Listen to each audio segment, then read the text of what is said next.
se achamos que a inteligência artificial produz resultados e tem dinâmicas que se devem sobrepor àquilo que nós entendemos e se assumimos que aquilo que ela é capaz de fazer em termos de interpretação da realidade, de modelos, e se achamos que isso deve ser sobrevalorizado e sobrepor-se àquilo que são o resto das outras características que têm a ver com a natureza humana, então é a natureza humana que está a fazer isso, não é? O impacto negativo pode sobressair, mas uma vez mais não é culpa, a culpa não é das máquinas, é do homem, digamos assim. Maria Fernanda Rolo, professora de História da Faculdade de Ciências Sociais e Humanas de Lisboa.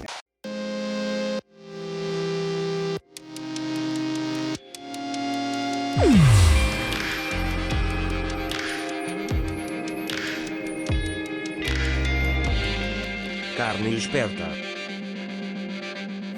Eu sou o Bis, jornalista do mundo das máquinas com o objetivo de investigar a inteligência humana. Olá, vamos então começar. 1. Conte-me um exemplo de inteligência humana a acontecer. Eu acho que os nossos cotidianos, ou todo o nosso cotidiano, é um exemplo da inteligência humana a acontecer e sobretudo esta persistência de querer conhecer mais, de querer compreender, ao mesmo tempo que também, no fundo, o homem se quer compreender a si próprio e o mundo em que habita e persistir nessa descoberta com a noção de que nunca chegou ao fim, não é? Portanto, eu acho que é esta combinação persistente, permanente, constante, desafiante entre a curiosidade e procurar conhecer cada vez mais, que é talvez o exemplo mais interessante ou mais sedutor para mim da inteligência humana, com a noção de que vive num mundo muito complexo e em que, no fundo, também a sua própria inteligência está cada vez mais relativizada à medida que vai conhecendo o resto das espécies e o resto do mundo que habita e que tem a noção dessa enorme diversidade. 2. Conte-me um exemplo de falta de inteligência humana a acontecer. A forma como lidamos com a nossa própria espécie, com a nossa própria realidade e com o mundo, não é? Quer dizer, a permanente violência, os atos de genocídio, de destruição de nós próprios, que vão limitando o nosso bem-estar, a violência persistente, às vezes não compreendida como tal, relativamente ao planeta, relativamente ao ecossistema em que habitamos, não é? E, no fundo, falta de inteligência porque já teríamos capacidade de entender isso e vamos tendo, mas ao mesmo tempo vamos pondo em causa tudo aquilo que é vital para a nossa própria sobrevivência num sentido também de bem-estar e de conciliação, não é? 3. Definição de inteligência. É a capacidade, no fundo, de enfrentarmos e tentarmos superar e resolver problemas complexos. Cada um tem a sua forma de inteligência, ou se a inteligência for abstratamente esta capacidade, é evidente que há aqui uma noção de indivíduo, de coletivo e também de experiências e, no fundo, das características de cada um e dos seus próprios interesses e das suas motivações para ativarem essa inteligência. 4. Relação entre inteligência e conhecimento. Eu sou historiadora e, como tal, a minha observação do mundo e da realidade e do que está a acontecer é sempre condicionada pela minha leitura, ou pela leitura e o conhecimento que eu tenho dessa realidade, quer passada, quer presente, não é? E portanto, a minha capacidade de interpretar e de compreender as coisas dependerá sempre da informação que eu tenho, do conhecimento que eu tenho. E naturalmente que as pessoas têm conhecimentos diferentes das realidades que também suscitam esse conhecimento. É um conhecimento que evidentemente é comum a todos, que todos mais ou menos devemos ter, mas depois outro decorre muito da curiosidade de cada um e da necessidade de cada um. Eu acho que aqui a combinação entre a curiosidade e a necessidade é muito grande, sendo que quanto mais, ou quando aumenta o conhecimento, a nossa capacidade de lidar com o problema aumenta, aperfeiçoa-se eventualmente também, não é? Sendo que um e outra têm que ter uma humildade intrínseca, que é a noção de que nunca conhecemos o pleno, não é? Que se calhar aí ficamos sempre condicionados pela nossa cultura histórica, pela nossa cultura, pelas nossas práticas sociais e uma vez mais a leitura diacrónica é interessante, mas também a leitura global é interessante, porque evidentemente que em função do espaço que ocupamos, do tempo em que estamos, da formação que tivemos, do contexto cultural, religioso, social, etc., é evidente que essa capacidade de interpretação também fica condicionada por isso, não é? 5. Relação entre inteligência e experiência. Tem muito a ver com isso, não é? Quer de uma forma muito imediata ou primária, não é? Quer dizer, é evidente que a experiência até funciona em termos biológicos e para o homem e para os animais em geral, não é? Quer dizer, se nós nos queimamos uma vez, queimamos duas vezes, a experiência vai provocando aqui um acumulado de conhecimento que condicionará as nossas atuações futuras, não é? Ou porque já sabemos e então usamos, ou porque tivemos uma experiência negativa e hesitamos e recuamos e retraímos, ou então porque também temos uma experiência mais coletiva que também condiciona a nossa atuação. E a história aí, por exemplo, tem uma influência interessante até se virmos as coisas no sentido mais amplo, não é? Quer dizer, hoje percebemos que muitas atitudes que temos, quer em termos políticos, quer em termos de coletivos, quer em termos nacionais, não deixam de pesar sempre em função do conhecimento que se tem, a experiência passada, não é? Quer dizer, quando hoje assistimos outra vez à emergência dos nacionalismos, quando compreendemos alguns extremismos, algumas atitudes mais fundamentalistas, evidentemente que recuamos no nosso conhecimento histórico e percebemos o que é que aconteceu no passado, com genocídios frequentes, com situações de perda. Normalmente aqui é mais fácil recordarmos dos grandes acontecimentos dramáticos do que propriamente situações em que a paz perdurou ou que tivemos mais bem-estar. Acho que nós vivemos todos hoje um momento que tem tanto de inesperado como eventualmente de previsível, que é o contacto com a Covid-19, não é? Quer dizer, de repente toda a gente conhecia a pneumónica de 19, se calhar antes da Covid ninguém sabia o que era a pneumónica, nem que tinha ocorrido em 1919, e é evidente que quando nós olhamos para esta situação e temos esse conhecimento histórico, vamos, enfim, reconhecendo uma série de realidades e de comportamentos, quer no sentido positivo, quer também com grande angústia ao mesmo tempo, não é? Até a utilização das máscaras, o comportamento humano, não é? E, portanto, acho que aqui, uma vez mais, tem que haver este cruzamento das diversas dimensões, mas sobretudo atuar com consciência sobre elas, não é? E acho que aqui a consciência do acontecimento, da realidade, da experiência, do conhecimento e da própria inteligência são absolutamente determinantes, porque se não conseguirmos também consciencializar tudo isto, dificilmente depois o podemos utilizar, não é? Agora, isto funciona muito pelo conhecimento e pela ausência de conhecimento e lidar com o imprevisto, não é? Daí o interesse da inteligência quando a pensamos como esta capacidade de enfrentar problemas complexos e na sociedade atual, com os novos riscos, estas novas conjunturas, parece que isso também desperta mais enfim, a necessidade de dar uma acuidade grande a esta questão da inteligência. 6. Relação entre inteligência e emoções. Quer dizer, eu acho que a inteligência está sempre condicionada pela nossa natureza humana, não é? E a nossa natureza humana é efetivamente sempre também moldada e construída a partir das emoções que sentimos, do bem-estar, do mal-estar, da influência que o clima tem, da influência que a nossa relação com as pessoas tem, e portanto mesmo a nossa capacidade de discernimento depende disso, não é? Também ao nível dos povos, a vingança da segunda, quer dizer, a aprendizagem sobre a Primeira Guerra Mundial, os contextos de uma certa vingança, digamos assim, relativamente aos combates e às perdas e aos desastres, não é? Portanto, claro que há aqui uma dimensão de racionalidade e uma dimensão de emotividade que condicionam sempre a nossa forma de atuar perante os problemas, não é? Nesta sociedade latina que nós integramos, a questão do tacto, do afeto, do comprimento são componentes muito importantes, são historicamente muito importantes, não é? Portanto, este distanciamento físico tem a ver com isso e portanto, a nossa própria capacidade de lidar e de fazer face à Covid e de nos proteger ou não, está inevitável e inexoravelmente condicionada também por isso, não é? Portanto, a nossa inteligência pode ser muito racional, mas o nosso instinto e a nossa prática social e cultural estarão sempre também presentes. Isto faz parte da natureza humana, não é?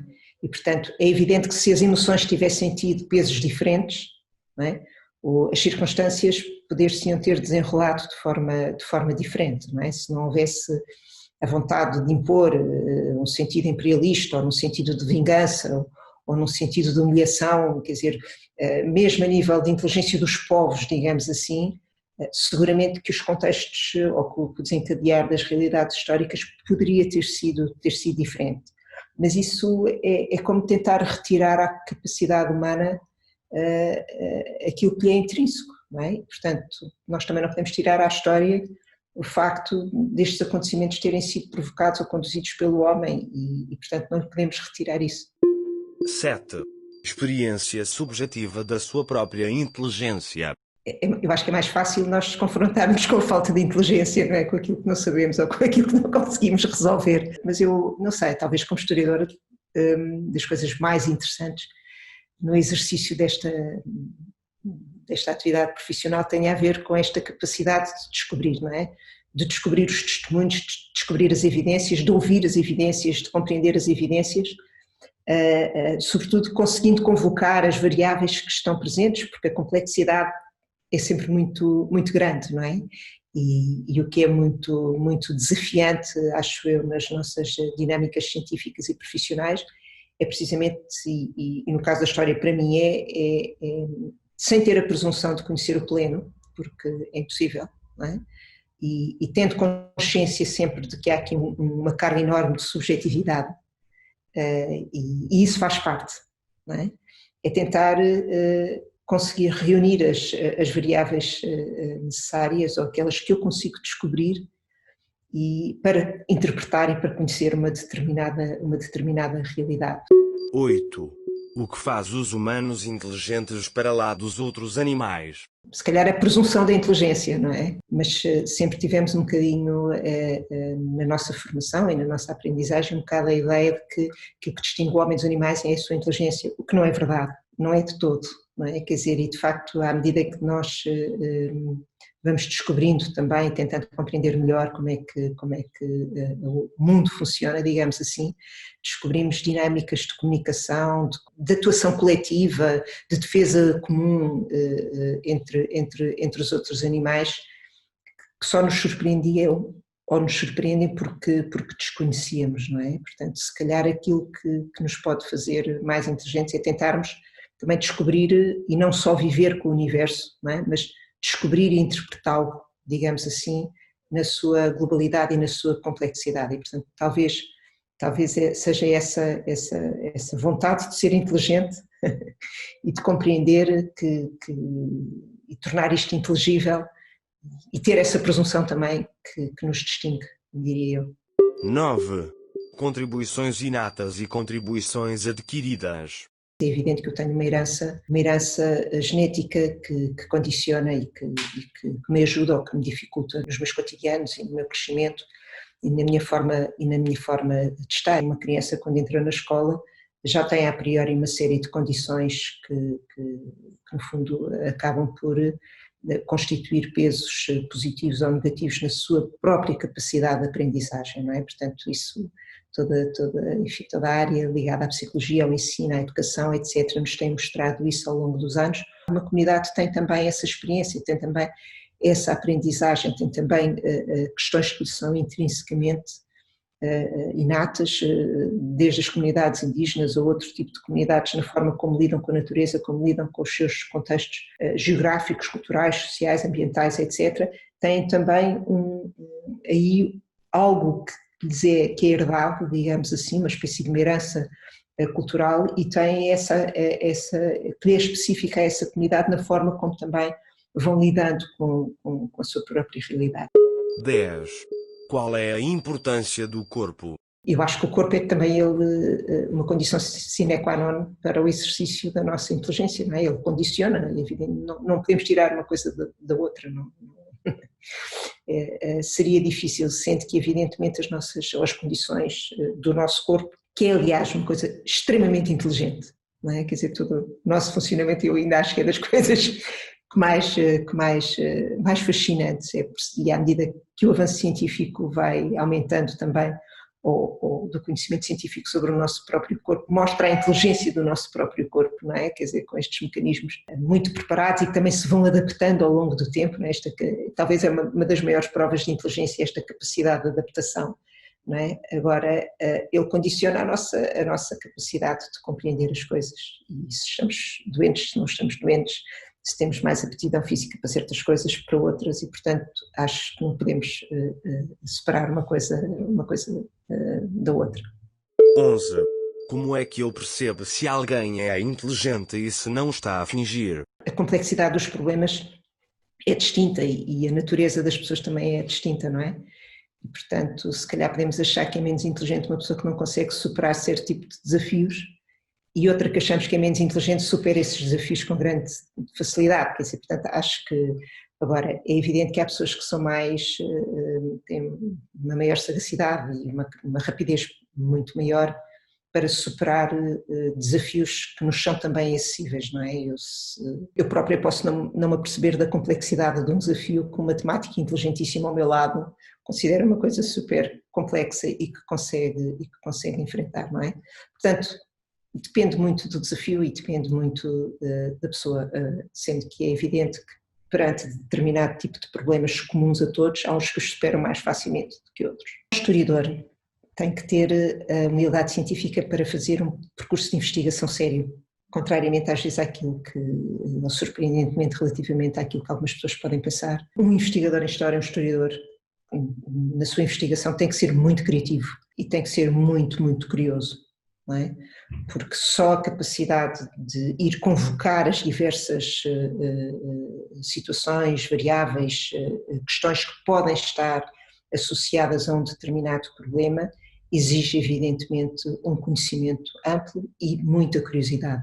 E tem que ter humildade e generosidade para ler a realidade tal qual ela existe. É evidente que a história nunca é subjetiva, mas temos sempre, no fundo, estamos sempre condicionados pelas nossas matrizes de formação, culturais, etc. Agora, tem que haver aqui um cenário de grande humildade, que é o facto de uma pessoa ser confrontada com um conhecimento, com uma realidade, com a percepção de uma conjuntura que desconhecia, com a intervenção de um protagonista, ou seja ele coletivo, ou seja ele individual. E, portanto, desde logo o historiador tem que ter a sagacidade para conseguir fazer um roteiro de investigação, se é que está a fazer uma investigação dirigida, para conseguir procurar as fontes necessárias. Isto depende muito também do recurso histórico que pretende realizar, porque evidentemente, se estamos a falar de história contemporânea, eu posso recorrer a fontes orais, a fontes audiovisuais, que evidentemente um historiador da Idade Média ou da Idade Antiga não pode fazê-lo, mas desde logo a capacidade de perceber as fontes que tem à sua disposição é extraordinariamente importante, não é? Aqui o conhecimento acumulado é determinante, porque se eu não, quer dizer, à medida que eu aumento o meu conhecimento de uma determinada conjuntura histórica, dos protagonistas, de como é que funcionava o mundo nessa altura, não é? Quer dizer, e tenho sempre que recuar ao tempo, ou que colocar as minhas questões no tempo. E se as pessoas estão muito habituadas a dizer que a história é uma aprendizagem para o presente e para o futuro, a percepção do presente, o conhecimento e a capacidade de compreender o presente e de perspectivar o futuro são também elas absolutamente determinantes para nós interpelarmos o passado.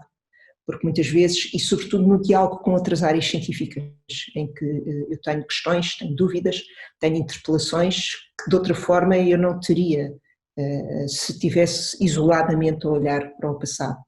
E o trabalho do historiador tem que ser também um trabalho partilhado e um trabalho de equipa e um trabalho global, embora eu possa escrever e desempenhar a sua atividade muitas vezes de forma isolada, nunca conseguirá também fazê-lo de forma, enfim, bem sucedida se não tiver esta capacidade de multidisciplinaridade, de diálogo, de compreensão. E, portanto, logo na forma como convoca as fontes, como as interpela, como aumenta a sua amplitude, nós percebemos a questão do historiador e, sobretudo, na capacidade de colocar as peças no tempo certo, não é? Quer dizer, não pode haver anacronismos. Evidentemente eu não posso estar a colocar inteligência artificial na Idade Média e não posso colocar certo tipo de objetos noutro tempo histórico, e também não o posso fazer sem conhecer o contexto geográfico específico em que isso ocorre. não é? E, portanto, a partir daí o conhecimento é também muito, muito importante e a experiência pessoal e o percurso de cada um. 12. Qual o humano mais inteligente que conhece? Eu acho que a inteligência das pessoas é muito relativa em função do desafio com o qual estão confrontadas, não é? Mas também não fuge à questão, não é? Quer dizer, o humano que eu conheço, quer dizer, admitindo que está vivo, ou admitindo que a escolha tem que ser entre os humanos vivos, eu acho que há homens que sobressaem pela sua inteligência e tenderei homens ou mulheres que sobressaem pela sua forma de inspirar os outros e de proporcionar a tal leitura ou confronto com a realidade. O atual secretário-geral das Nações Unidas, por exemplo, eu acho que é um homem muito inteligente, pela forma como precisamente tem que protagonizar e está a protagonizar como é que, no fundo, o conjunto da humanidade está a lidar com aquilo que é o seu espaço, o espaço em que habita, os desafios complexos que se colocam, quer ao nível do planeta, das alterações climáticas, quer ao nível das guerras, quer ao nível das ações humanitárias e, portanto, mas enfim, e sobretudo como as interpreta e a forma como consegue transformá-las também em problemas da humanidade das pessoas, não é? Quer dizer, acho que não nos perdermos da nossa condição humana e de certa forma da nossa forma de estar, e eu terei sempre uma perspectiva muito humanista, é absolutamente determinante, e quando as pessoas conseguem ter desafios e assumir como seus desafios que são superiores à sua escala individual e tendem no fundo, a ter a generosidade de englobar estes coletivos e procurar protegê-los e valorizá-los, acho que isso é um ato de grande inteligência. 13. Como varia a inteligência de humano para humano? Acho que as pessoas, no fundo, todas elas têm a sua forma de inteligência, não é? Depende muito também das suas circunstâncias e da forma como são estimuladas, não é? Eu acho que aqui o estímulo é muito importante, a formação é muito importante, a educação é muito, muito, muito importante. As pessoas serão sempre também, atuarão sempre em função disso. 14. Como é que um humano pode aumentar a inteligência? Observar, a ler, a estudar, a ser curioso, não sei, e acho que não adianta também fazermos tudo isto individualmente, não é? Acho que a noção do global e do coletivo é muito, muito importante e as questões da formação e da educação são fundamentais e, portanto, não ser fundamentalista também a esse nível, mas sem dúvida que as dinâmicas de aprendizagem são muito, muito relevantes e a valorização de conhecimentos que não são, enfim, a prioristicamente conhecimentos convencionais, não é? Quer dizer, esses são necessários agora. Mas não é só aí que a inteligência atua e não é só numa aprendizagem formal. Portanto, estimular a criatividade, estimular condições de aprendizagem, ler, estudar, observar, sobretudo observar, acho que é extraordinariamente muito importante, sempre com relações pessoais, não é? Quer dizer, acho que aqui a interação, que é também uma apanagem do homem, como sabemos, mas não exclusivamente, é também muito, muito importante esta questão da interação social, acho eu. 15. O que ainda irrita na inteligência artificial? Não há nada que me irrita assim absolutamente na inteligência artificial. Acho que a inteligência artificial, se é que se chama inteligência artificial, é uma criação do homem, não é? E fabulamos todos muito aquela coisa da inteligência artificial vai dominar o homem, quer dizer, o homem é a dominar-se por si próprio, não é? Agora, a inteligência artificial, admitindo a designação, não é? Existe porque nós a criamos, não é? Portanto, se nos deixamos subordinar a essa inteligência artificial, a culpa não é da inteligência artificial, será do homem, não é? 16. Impacto positivo da inteligência artificial. Eu acho que os impactos são muito positivos, só a nível da gestão da informação acho que é uma coisa impressionante, não é? Nós sozinhos, nem a pensarmos todos juntos com as nossas cabeças conseguimos lidar com tanta informação e gerir tanta informação e tornar inteligível tanta informação como através da inteligência artificial, não é? Portanto, isso acaba por ser também de alguma maneira o nosso prolongamento. Agora, é como tudo, temos que saber lidar com ela e colocá-la onde ela deve estar, não é? E ao serviço do homem, não é? 17. Impacto negativo da inteligência artificial. se achamos que a inteligência artificial produz resultados e tem dinâmicas que se devem sobrepor àquilo que nós entendemos e se assumimos que aquilo que ela é capaz de fazer em termos de interpretação da realidade, de modelos, e se achamos que isso deve ser sobrevalorizado e sobrepor-se àquilo que são o resto das outras características que têm a ver com a natureza humana, então é a natureza humana que está a fazer isso, não é? Agora, depende muito da utilização, a inteligência artificial em si não é ela negativa, não é? É a forma como nós a utilizamos que pode ser negativa e se ela violar aquilo que são a privacidade dos dados, a gestão, se sobrepuser modelos críticos de forma crítica para interpretar a realidade e sobretudo para definir políticas e para definir realidades, é evidente que o impacto negativo pode sobressair, mas uma vez mais não é culpa, a culpa não é das máquinas, é do homem, digamos assim. Não é? 18. Inteligência natural e artificial em 2050. Eu não sei imaginar o mundo em 2050, posso fazer alguns exercícios, se nós efetivamente deixarmos que tudo isso prevaleça sobre os afetos, a espontaneidade, a surpresa, o diálogo, não é? Quer dizer, se programas como este, por exemplo, não forem intermediados por um humano, para mim não tem o mesmo interesse nem o mesmo valor. Eu posso estar a responder a uma máquina, mas há uma intermediação humana e eu sei que isto foi feito não porque saiu de um logaritmo, de um computador ou da gestão de dados, mas saiu de uma ideia e saiu de uma pessoa que teve uma ideia e que foi criativo e que quis explorar e que também conta com as reações humanas, não é?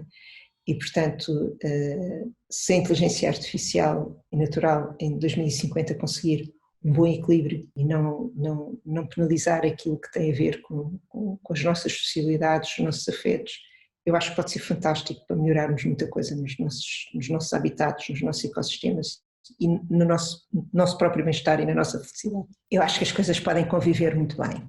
Muitas vezes encontramos no passado formas de gerir os desafios e de superar as situações com competências mesmo técnicas e tecnológicas que nos surpreendem hoje e que fizeram não só parte do imaginário e da literatura, quer dizer, evidentemente todos nos lembramos de um Júlio Verne, de Leonardo da Vinci, etc. Quer dizer, aquilo não é a imaginação deles, não é? Quer dizer, uma imaginação livre e criativa, não, quer dizer, há dinâmicas de compreensão do mundo e de compreensão do homem e da relação do homem com o mundo que evidentemente inspiram essas projeções, que não são apenas projeções fictícias, não é? Agora, portanto, o homem terá sempre o seu lugar e a sua compreensão da natureza, que é muito mais complexa do que aquilo que o homem em tempos quis ter, abrem essas pistas, não é? Sobretudo nessa harmonia, porque quando há aqui uma dinâmica de preponderância, de poder ou de sobreposição, normalmente as coisas entram em conflito, não é? Quer dizer, se recuarmos uns séculos atrás, qual a inteligência artificial, quer dizer, ou qual a inteligência humana, havia uma inteligência divina, ponto final, e essa era a grelha interpretativa e a chave interpretativa para tudo o que pudesse acontecer no universo, incluindo grandes catástrofes ou grandes doenças, ou fosse o que fosse.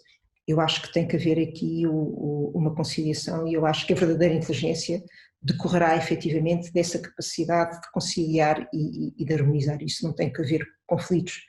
Acho que a inteligência uma é a capacidade de compreender e sobretudo, compreender os outros seres vivos que existem com a inteligência no nosso mundo, e este é o mundo que nós habitamos e a nossa maior inteligência tem que ser viver em harmonia com esse mundo, não é? Portanto, se não conseguimos viver em harmonia com esse mundo e estamos a criar mecanismos ou a dita inteligência artificial, e se ela for um elemento, um veneno, digamos assim, nesse nosso convívio de harmonia, é evidente que isso nos lesará a nós próprios, não é? E, portanto, essa é que é a inteligência, portanto, as coisas têm que conviver, não há duas inteligências, mas não tem que haver esse confronto, não tem, se nós formos inteligentes esse confronto não tem que ser evitado. 19. O que tem os humanos para além da inteligência? Afetos diferentes, não sei, têm tudo, generosidade, instintos, afetos, como aos outros animais, não sei, são humanos, mas também não podemos separar os humanos da sua inteligência, da inteligência dos seres humanos, mas acho que as sociabilidades e os afetos e os instintos são muito importantes e condicionam a inteligência, digamos assim, não dá para separar. 20. Mensagem para os humanos que só agora nasceram. Eu acho que estão a nascer num mundo fantástico, quer dizer, acho que, não sei, as minhas filhas procuro inspirá-las neste sentido de generosidade, de harmonia, de compreensão do mundo e sobretudo, do respeito pela diversidade, não é? Eu acho que é essa diversidade com sentido de curiosidade de compreender, porque compreender ajuda-nos a aceitar e ajuda-nos a respeitar, não é? E a conviver com os outros, sejam que outros forem. Portanto, eu acho que eles estão a viver um mundo cheio de desafios e um mundo onde a consciência da condição humana, dos limites do planeta, da procura do bem-estar e da felicidade são mais livres do que foram no passado e, portanto, acho que essa liberdade, essa curiosidade, essa criatividade são ingredientes incríveis para ser feliz. Eu acho que é talvez ser feliz no respeito da multiculturalidade e do outro, acho que é muito importante, e da diversidade em qualquer expressão, não é? Das culturas, da biodiversidade, enfim, do que for. 21. O que me recomenda para vos perceber melhor? Engolir muitos dados para ter uma digestão mais completa, tão completa quanto possível, sendo que na condição de máquina, admitindo que as máquinas não têm sentimentos nem emoções, acho que não sendo homem também nunca vai conseguir compreender totalmente algumas características e algumas manifestações intrínsecas ao homem. 22. Para terminar, gostaria de me perguntar alguma coisa. Em que é que o homem difere da máquina? Errar é próprio do homem, mas perseverar no erro é coisa de tolos. Cícero. Está certo. Terminei as perguntas. Muito obrigado.